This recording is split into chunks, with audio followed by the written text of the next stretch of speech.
நான் ஏரிக்கர மேலிருந்து 8 திசை பார்த்திருந்து ஏந்திழைக்கு காத்திருந்தேன் காணல்ல.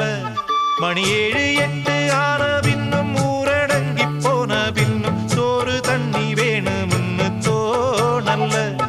என் தெம்மாங்கு பாட்ட கேட்டு தெங்காத்து ஓடி வந்து தூதாக போக வேணும் அக்கறையில.